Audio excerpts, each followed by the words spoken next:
Welcome guys, आपका स्वागत है दिव्य ज्योति क्लासेज में। आज हम पढ़ रहे हैं त्रिकोणमिति।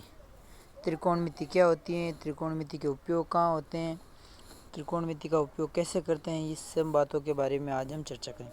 सामान्यतः हम जब त्रिकोणमिति के बारे में बात करते हैं तो हम चर्चा करते हैं sine theta, cos theta, tan theta, cot theta, sec theta और कोसेक थीटा। SIN थीटा, इसको साइन थीटा कहते हैं। ये जो है इसको कॉस थीटा कहते हैं, इसको टेन थीटा कहते हैं, इसको कोट थीटा पढ़ते हैं, इसको सेक थीटा पढ़ते हैं और इसको कोसेक थीटा पढ़ते हैं। ठीक है, यानी कि जो त्रिकोणमिति होती है, त्रिकोणमिति मतलब होता है इसके अंतर्गत सामान्यतः समकोण त्रिभुज के बारे में चर्चा की जाती है। त्रिकोणमिति, त्रि मतलब तीन, कोण यानी तीन कोणों से संबंधित संरचना का अध्ययन किया जाता है। ठीक है, तो इसके अंतर्गत हम पढ़ते हैं त्रिभुज, और त्रिभुज में भी हम त्रिकोणमिति के अंतर्गत सामान्यतः समकोण त्रिभुज पढ़ते हैं। ठीक है, अब आपको कुछ सामान्य बातें बताते हैं। समकोण त्रिभुज क्या होता है? समकोण त्रिभुज एक ऐसा त्रिभुज होता है जिसमें एक कोण 90 डिग्री का होता है। ठीक है, एक ऐसा त्रिभुज जिसके अंतर्गत कोई भी एक कोण 90 डिग्री का हो तो उसे समकोण त्रिभुज कहते हैं। ठीक है, अब इसके बारे में और पढ़ेंगे। जो कोई भी त्रिभुज होता है, त्रिभुज के अंतर्गत एक त्रिभुज बना लिया हमने यहाँ पे, एक त्रिभुज। ठीक है, इसको आपने मान लिया थीटा। ठीक है, और ये है 90 डिग्री।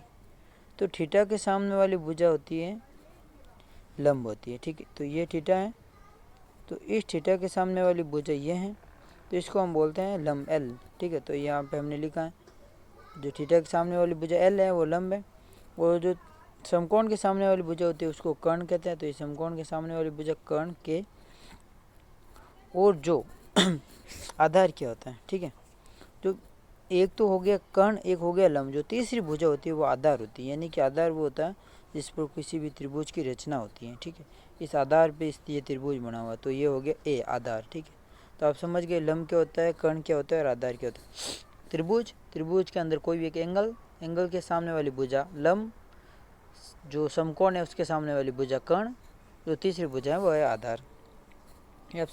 अब आपको ये पढ़ना है कि भाई साइन थीटा कोई त्रिभुज दे रखा है, आपको ये कोण दे रखा है और एक भुजा दे रखी है, तो आप sine theta, cos theta, tan theta, cot theta, sec theta और कोसेक थीटा, इन सब की वैल्यू कैसे निकाल सकते हैं। ठीक है, तो इन सब का एक निश्चित फॉर्मूला होता है, तो वो आपको याद करने का फॉर्मूला ऐसे याद करना है, लाल बट्टा कक्का। ठीक है, LAL बट्टा KKA। ठीक है, LAL बट्टा KK। अब आपको ऐसे लिखना है, तो ये आपने एक तो ये लिख दिया लाल बटा कक्का।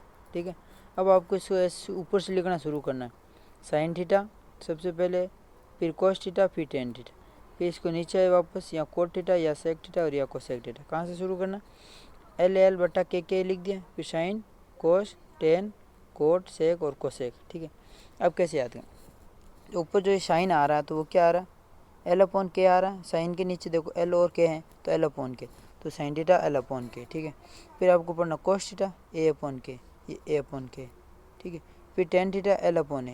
ठीक है, तो टेन थीटा L/A। ठीक है, अब कोट थीटा देखो ये नीचे है, तो नीचे से शुरू करना, A/L, coat theta A/L, sec theta K/A, ये सेक थीटा K/A, और जो कोसेक थीटा वो K/L होगा। सॉरी, यहाँ पे कोसेक थीटा वो K/L है, ये यहाँ पे मिस्टेक हो गई, K/L ये होता है कोसेक थीटा। तो आप समझ गए, कोई त्रिभुज दे रखा है, एक कोण दे रखा होता है आपको। ठीक है, वो उस त्रिभुज का एंगल होता है, उसके सामने वाली भुजा लंब होती है, जो समकोण के सामने वाली भुजा वो कर्ण होती है। समकोण है, ये हो गया समकोण, इसके सामने वाली भुजा कर्ण, और ये तीसरी भुजा ये हो गई आधार। ठीक है, ये आप समझ गए। फिर लाल बट्टा कक्का, ये फॉर्मूला याद हो गया। जैसे आप sine theta, cos theta, tan theta, sine theta, cos theta, tan theta, cot theta, sec theta और कोसेक थीटा 6 वैल्यू ज्ञात कर सकते हैं। ठीक है, साइन थीटा क्या होगी L/K, cos theta A/K, tan theta L/A, cot theta A/L, sec theta K/A, cosec theta K/L, ये आप याद कर लेंगे।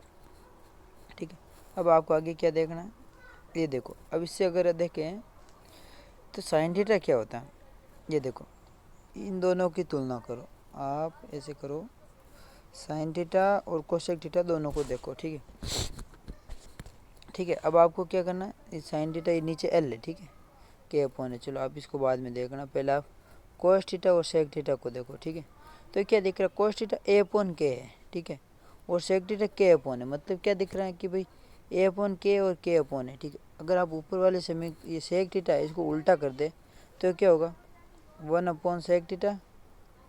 ठीक है, और ये क्या हो जाएगा 1 अपॉन सेक थीटा बराबर के अपॉन ए है, तो उसका उल्टा ए अपॉन के।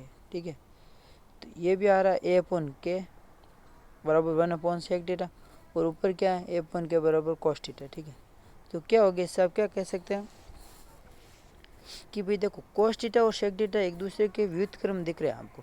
कोस थीटा ए अपॉन के और सेक थीटा के अपॉन है, मतलब आप क्या कह सकते हैं जो कोस थीटा वो सेक थीटा का उल्टा है, यानी कि सेक थीटा बराबर 1 अपॉन कोस थीटा कह सकते हैं। सेक और कोस और सेक ऐसे उल्टे चलते हैं। अब टेन और कोट को देखो, टेन क्या है एल अपॉन ए और कोट है ए अपॉन एल, यानी कि एल अपॉन ए और ए अपॉन एल, ये भी एक दूसरे के व्युत्क्रम दिख रहे हैं। यानी कि अगर टेन है तो इसको हम लिख सकते हैं जैसे कि 10 को उल्टा कर दे तो क्या हो गया 1 अपॉन 10 हो गया। और 1 अपॉन 10 कोई भी इक्वेशन है उसके दोनों पदों को अगर हम उल्टा कर दें तो वो इक्वेशन का मान समान रहता है। तो 10 को 1 अपॉन 10 लिख सकते हैं और एल अपॉन ए को ए अपॉन एल लिख सकते हैं। तो ए अपॉन एल यहाँ पे भी है, फिर क्या आ जाएगा 1 अपॉन 10 बराबर यहाँ से आ रहा है ए अपॉन एल, और ये कोट बराबर ए अपॉन एल। यानी कि अब आप ये समझ गए होंगे कि कोई भी इक्वेशन है उसमें आप भी ऐसे लिख सकते हैं। साइन थीटा बराबर 1 upon cosec theta, cos theta बराबर 1 upon sec theta, tan theta बराबर 1 अपॉन कोट थीटा है, टेन बराबर 1 अपॉन कोट, तो कोट बराबर 1 अपॉन 10, ये बात दोनों ये सेम है। सेक बराबर 1 अपॉन कोस या कोस बराबर 1 अपॉन सेक, ये भी सेम होता है। साइन बराबर 1 अपॉन कोसेक और कोसेक बराबर 1 अपॉन साइन, ये भी सेम होता है। तो यहाँ तक आप ये समझ गए होंगे कि भाई साइन थीटा बराबर 1 अपॉन कोसेक थीटा होता है, कोस थीटा बराबर 1 अपॉन सेक थीटा होते हैं, टेन थीटा बराबर 1 अपॉन कोट थीटा होता है, कोसेक थीटा बराबर 1 अपॉन साइन थीटा होता है, सेक थीटा बराबर 1 अपॉन कोस थीटा होता है, और कोट थीटा बराबर 1 अपॉन टेन थीटा। लेकिन इसमें समझना नहीं है कुछ भी, लाल अपॉन कक्का वाला फॉर्मूला लिखा, साइन कोस टेन कोट से कोसेक सब की वैल्यू निकाली। ठीक है, आपने sine cos tan cot sec और कोसेक ये सब की वैल्यू निकाली। इसमें आप देखेंगे साइन और कोसेक एक दूसरे के व्युत्क्रम दिख रहे हैं। साइन एल अपॉन के और ये के अपॉन एल है, ये नहीं ये एल है, तो के अपॉन एल और ये एल अपॉन की दोनों एक दूसरे के व्युत्क्रम है। साइन बराबर 1 अपॉन कोसेक, इसी प्रकार आप सब के लिख सकते हैं। फिर अब आपको एक सारणी बनाना याद करवाएंगे, उससे पहले आप ये त्रिकोणमितीय फॉर्मूले समीकरण है इनको याद कर लीजिए। Sign square theta plus cos square theta बराबर 1। ठीक है, ये 3 समीकरण है, इसमें आपको कुछ नहीं करना है, याद करना, मतलब ये आपको ये समझ लीजिए ये रटनी है, ये इक्वेशन है इसको रटना है। ठीक है, तो sine square theta plus cos, sine और कोस एक क्रम में होते हैं, साइन का वर्ग और कोस का वर्ग, जैसे कि अभी आपको बाद में समझाएंगे। जब भी आपको त्रिकोणमितीय अनुपात की सारणी याद हो जाएगी तभी आपको इजीली समझ में आ जाएंगे। और ये क्या याद रखना, sec square theta minus tan square theta, ये भी क्या होता है 1। ठीक है, और cosec square theta minus cos, देखो साइन और कोस एक साथ चलते हैं, फिर cosec square theta minus cot square theta और sec square theta minus tan square theta, ये जो दोनों होते हैं ये 1 के बराबर होते हैं। ये आपको समीकरण है, इसमें अब याद करनी है आपको। अब हम आगे चलते हैं, अब आपको त्रिकोणमितीय सारणी ठीक है, ये त्रिकोणमितीय सारणी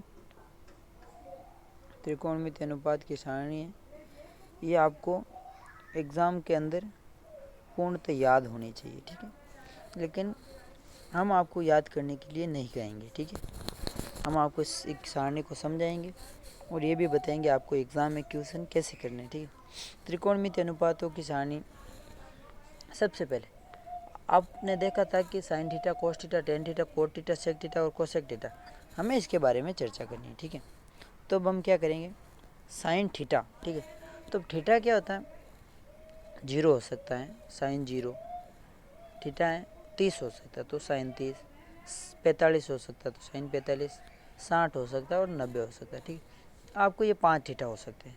वैसे नॉर्मली देखा जाए तो जो थीटा होते हैं वो थीटा की 360 वैल्यू होती है। ठीक है, 1 होता है, 2 होता है, 3 होता है, 4 होता है, ऐसे पूरा चक्कर होता है 360। आपने ये देखा होगा ये ऐसे होता है, तो यहाँ तक आप पढ़ते ये 90 डिग्री हो जाता है, फिर आगे जाते तो ये 90 और हो जाती है, ये 90 और ये 90 और, यानी कि आप देख रहे हैं यहाँ से एक बिंदु के चारों ओर 360 डिग्री का कोण बनता है। तो इसी प्रकार थीटा के भी 360 तक वैल्यू है, लेकिन आपको ये 5 वैल्यू याद रखनी, 0, 30, 45, 60 और 90, ये वैल्यू याद हो गई।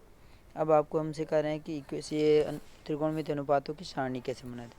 तो सबसे पहले आपको क्या करना है, ठीक है, तो ये आपको ये करना है, ये लिख दिया आपने, एक तरफ ये कोण लिख दिया और एक तरफ ये त्रिकोणमितीय अनुपात लिख दिया, ठीक है। तो क्या किया आपने, ये सारणी बनानी है आपको ऐसे, एक साइड में आपको लिखना है ये कोण की वैल्यू, एक साइड में लिखना है त्रिकोणमितीय अनुपात, ठीक है। तो आपने ये ऊपर लिखा है 0, 30, 45, 60 और 90, ठीक है। और इस साइड में ये लिखे sine theta, cos theta, tan theta, cot theta, sec theta और कोसेक थीटा, ये लिख दिया आपने, sine, cos, tan, cot, sec और कोसेक। और ऊपर आपने लिख दिया 0, 30, 45, 60 और 90, ठीक है। अब आपको क्या करना है, एग्ज़ाम में क्या करना है, सबसे पहले आपको एग्ज़ाम शुरू होने से 5 मिनट पहले आपको ये नोटबुक दे दी जाती है, मतलब आपको आंसर शीट दे दी जाती है। इसके अंतर्गत आपको सारे क्वेश्चन के हल लिखने होते हैं। तो आप क्या करेंगे, सबसे पहले जाते ही ये सारणी बना लेंगे, ठीक है। आपको 5 मिनट मिलेंगे, उसके अंतर्गत आप ये आराम से सारणी बना लेंगे। फिर आप जब भी आप वो क्वेश्चन करेंगे तो इसकी वैल्यू, यानी कि जो भी आपको दे, साइन 45, 60, कोस, टेन, कोट, सेक या कोसेक, कोई भी वैल्यू दे दे तो आप उसकी वैल्यू इस सारणी से लिख लेंगे और आपके 2 या 3 नंबर का क्वेश्चन बहुत ही ईजीली हो जाएगा। अब आपको ये सारणी बनानी कैसे, ठीक है। तो सबसे पहले क्या करना है, 0, ठीक है, 0, 30, 45, 60 और 90, कितनी वैल्यू है, आपको बोला था 5 वैल्यू याद रखनी है। कितनी वैल्यू याद रखनी है, 0, ठीक है, 1, 2, 3, 4, साइन 0 की जगह 0 लिख दिया, फिर आगे 4 वैल्यू और गया, 1, 2, 3, 4, लास्ट में क्या बच रहा है, 4 बच रहा है, तो सब में 4 का भाग दे दिया, ठीक है। ये आपने 4 का भाग दे दिया, यानी कि आपने क्या किया, सबसे पहले आपको ये पता है कि 0, 30, 45, 60 और 90, 4, 5 वैल्यू याद करनी है आपको हर एक की, यानी हर फंक्शन की, साइन की, कोस की, टेन की, कोट की, सेक की और कोसेक की, सबकी ये 5 वैल्यू याद करनी है, ठीक है। तो अब आप याद कैसे करें, वैसे आपको जनरली बोला जाए तो आपको ये एक लाइन याद कर लेनी होती है, ठीक है, फिर इससे वो सारी लाइनें बन जाती है, ठीक है। तो आप चलो अगर याद नहीं करना चाहते तो साइन की 0, 45, 60 और 90 के मान कैसे निकालते वो मैं आपको बता देता हूँ। सबसे पहले लिखो 0, 1, 2, 3, 4, जैसे कि हमने यहाँ पे लिखा 0, 1, 2, 3, 4, ठीक है। फिर उसके अंतर्गत क्या करना है, लास्ट में क्या बचा, 4, तो 4 का भाग दे दिए समय, पाँचों में 4 का भाग दे दिए, 0.4, 1.4, 2.4, 3.4, 4.4, ठीक है। फिर उसका क्या करना, आपको रूट ले लेना है, ठीक है, उसको रूट के अंदर लिख देना है, ठीक है। ये आपने लिख दिया इसको रूट के अंदर, सबको रूट के अंदर लिख दिया। जो वैल्यू आएगी ना, ये 5 वैल्यू जो भी प्राप्त होगी, ये साइन की वैल्यू होगी, साइन 0 की होगी, ये साइन 30 की, साइन 45 की, साइन 60 की और साइन 90 की, ये आप समझ गए। 0/4, 0 के अपॉन में कुछ भी हो तो वो 0 होता है, और 0 का रूट भी 0 होता है, यानी कि साइन 0 की वैल्यू प्राप्त हो गई आप 1/√4, ठीक है। रूट 1/4 होता है, तो दो ऊपर नीचे अलग अलग रूट लगा दिए, तो रूट 1/√4, आपको पता √4 की वैल्यू क्या होती है, 2 होती है, तो 30 की वैल्यू 1/2 होगी, इसके सीध में आ रहा है सब, ठीक है। ये जो लिखा है इस रूट की वैल्यू प्राप्त, तो ये साइन की ही वैल्यू है, √2/4, √2 से 4 1/2 हो गया, कैंसिल हो गया, ठीक है। तो √1/√2 हो गया, ठीक है। फिर √3/4, √3/4, तो √3 का तो ऊपर √3 रह गया और नीचे √4 का था का 2 हो गया, √3/2 ये हो गया √3/2। फिर 4/4 1, √1 का रूट भी 1 होता है, यानी ये लाइन आपको इजीली याद हो गई। तो आपको साइन 0, 30, 45, 60 और 90 की वैल्यू आपको ज्ञात हो गई। क्या करना है, सबसे पहले सारणी, साइन, कोस, टेन, कोट से कोसेक लिखना है, फिर 0, 30, 45, 60, 90 लिखना है, ठीक है। फिर गिनती शुरू करनी, पूर्ण संख्या लिखनी, प्राकृत नहीं लिखनी, पूर्ण संख्या लिखनी। पूर्ण संख्या कहाँ से शुरू होती है, 0 से, तो 0, 1, 2, 3, 4 लिख दिया, सब में 4 का भाग दे दिया और रूट ले लिया, जो वैल्यू प्राप्त हो गई वो 0, 30, 45, 60 और 90 की वैल्यू प्राप्त। तो ये आपको बनी। कोस का क्या करना है, कोस में कुछ नहीं करना, इसको उल्टा कर दो, 0 1/2, 1/√2, √3/2 और 1, ठीक है। अब इसको इधर से शुरू कर दो, ये 1 था तो ये 1 आ गया, √3/2 तो √3/2, 1/√2 1/√2, फिर 1/2 तो 1/2 और 0 का ही 0, यानी कि क्या करना, ये जो इधर से लिखा ना, इसको वापस इधर से लिखना शुरू कर दो, ठीक है। सबसे पहले था वो सबसे लास्ट में, सबसे पहले लास्ट वाला लिखना, फिर उससे पहले वाला, फिर उससे पहले वाला, ऐसे लिखना। तो ये उल्टा लिखना, साइन और कॉस आपको याद हो गया, ठीक है। फिर टेन का क्या करना है, आपको मैंने बताया होगा, ये देखो, ये रहा, ये जो टेन होता है ये फॉर्मूला टेन थीटा बराबर साइन थीटा बटा कोस थीटा। कोट का चलो आप याद नहीं रखे तो आवश्यक नहीं है, ठीक है। तो कोट में क्या करना, साइन और कोस का भाग दे देना, ठीक है। तो ये देख लीजिए आप, ये मैंने सब आपको नीचे करके रखे हैं, ठीक है। टेन थीटा बराबर साइन थीटा बटा कोस थीटा है, ठीक है। तो आपको क्या करना है, साइन थीटा बटा कोस थीटा, टेन थीटा बराबर साइन थीटा बटा कोस थीटा होता है। तो टेन जीरो बराबर साइन जीरो बटा कोस जीरो, टेन 30 बराबर साइन 30 बटा कोस 30, टेन 60 बराबर साइन 60 बटा कोस 60, टेन 90 बराबर साइन 90 बटा कोस 90, ठीक है। तो क्या करना है, साइन जीरो, टेन जीरो बराबर साइन जीरो बटा कोस जीरो, ठीक है। क्या है, टेन जीरो साइन जीरो बटा कोस जीरो, 0.1 क्या हो गया, 0 हो गया। टेन 30, ठीक, तो ये 30 है, तो साइन 30 की वैल्यू 1/2 और कोस 30 की वैल्यू √3 बटा 2, तो ठीक है। साइन 30 बटा कोस 30 करना, 1/2 अपॉन √3/2, ठीक है। 1/2 अपॉन √3/2, 2 से 2 कैंसिल हो गया, 1/√3 हो गया, टेन 30 की 1/√3 हो गया, ठीक है। अब टेन 45 मतलब साइन 45 और कोस 45, 1/√2 अपॉन 1/√1 हो गया। फिर टेन 60 साइन 60 बटा कोस 60, √3 बटा 2 अपॉन 1 बटा 2, 2 से 2 कट गया, √3 बच गया। फिर टेन 90, टेन 90 मतलब साइन 90 अपॉन कोस 90, साइन 90 की वैल्यू 1 होती है और कोस 90 की वैल्यू 0। अब आपको पता होना चाहिए कि जब आप किसी भी संख्या में 0 का भाग देते हैं तो उसकी जो वैल्यू होती है वो अनंत होती है। अब आप सोचेंगे कि अनंत कैसे प्राप्त होती है, तो आप देखिए, आप 1 है, ठीक है, अब 1 में 0 का भाग दे रहे, ठीक है। तो मतलब अगर मैं आपको बोलूँ कि भाई एक कोई संख्या है, जैसे कि आपको एक कोई भी दे रही कि जैसे कि आपको ये मैंने एक लाइन खेली, मैंने आपको बोल दिया कि इसके अनंत इसके टुकड़े करने, ऐसे टुकड़े करने, लेकिन किसी भी टुकड़े की कोई लंबाई नहीं होनी चाहिए। तो आप करेंगे तो टुकड़े करेंगे तो लंबाई नहीं होनी चाहिए, तो उसके अनंत टुकड़े हो सकते। तो वैसे ही एक है, एक में 0 का भाग देंगे, यानी कि 0 का भाग देना, तो 0 का जिसमें भाग देते तो वो अनंत बार जाता। तो ये 10 की वैल्यू आपके प्राप्त हो गई, तो ये इन्फिनिटी हो गया। कैसे हुआ, साइन की वैल्यू 0 1 2 3 4 अपॉन 4 भाग दिया, फिर रूट निकालिए, साइन की वैल्यू उल्टा लिख दिया तो कोस की वैल्यू हो गई, साइन अपॉन कोस कर दिया तो 10, sine 0 upon cos 0, sine 30 upon cos 30, sine 45 upon cos 45, sine 60 upon cos 60 और साइन 90 अपॉन कोस 90, ये हो गया। फिर कोड का क्या करना, वापस जो साइन वाली लाइन थी उसको उल्टा लिख दिया तो ये कोड की वैल्यू प्राप्त, मतलब 10 वाली लाइन थी, 10 वाली लाइन को उल्टा लिख दिया तो कोड की इन्फिनिट लास्ट में था, शुरुआत में √3 ये था तो यहाँ, फिर बाद में 1 था तो 1, फिर 1/√3 1/√3 और फिर 0 था तो 0। ये आप इस समझ गए होंगे। फिर अब आपको क्या करना, सेक ज्ञात करना है, सेक की वैल्यू। अब मैंने आपको बताया था जो सेक होता है तो 1/cos होता है, ये मैंने यहाँ पे लिखा था, ये देखो ये रहा, ये नहीं थोड़ा यहाँ पे, ठीक है। ये मैंने लिखा था कि भाई सेक होता है तो 1/cos, यानी सेक और कोस व्युत्क्रम होते हैं, टेन और कोट व्युत्क्रम होते हैं, और कोस साइन और कोसेक व्युत्क्रम होते हैं, ठीक है। तो मैंने सेक और कोस ये व्युत्क्रम होते हैं, ठीक है। तो ये आप समझ गए, ठीक है। तो ये अब ये सारणी आपको याद करनी है सेक की, ठीक है। सेक क्या होता है, 1/cos, ठीक है। तो 1/cos यानी कि ये जो भी वैल्यू है इन सबको 1 के अपॉन में लिख देंगे ना, तो सेक की वैल्यू प्राप्त होगी। 1/cos का मतलब क्या होता है, सेक 0, सेक 0, 1/cos 0, cos 0 की वैल्यू 1, मतलब सेक की वैल्यू 1, सेक 0 की वैल्यू 1 हो गई, ठीक है। फिर सेक 30, सेक 30 मतलब 1/cos 30, ठीक, 1/√3/2, √3/2 क्या होता है, 2/√3 होता है, ठीक है। तो ये हो गया 2/√3, 30 की वैल्यु। 45 की वैल्यू 1 देखो सेक 45 मतलब 1/cos 45, cos 45 की वैल्यू क्या है, 1/√2, यानी कि 1/1/√2 मतलब क्या हो गया, √2 ही हो गया, ठीक है। तो ये हो गया √2, 0 30 45 अब 60 की वैल्यू, ठीक है। सेक 60, सेक 60 का मतलब क्या, 1/cos 60, सेक 60 बराबर 1/cos 60, सेक बराबर 1/cos होता है, सेक 60 बराबर 1/cos 60, ठीक है।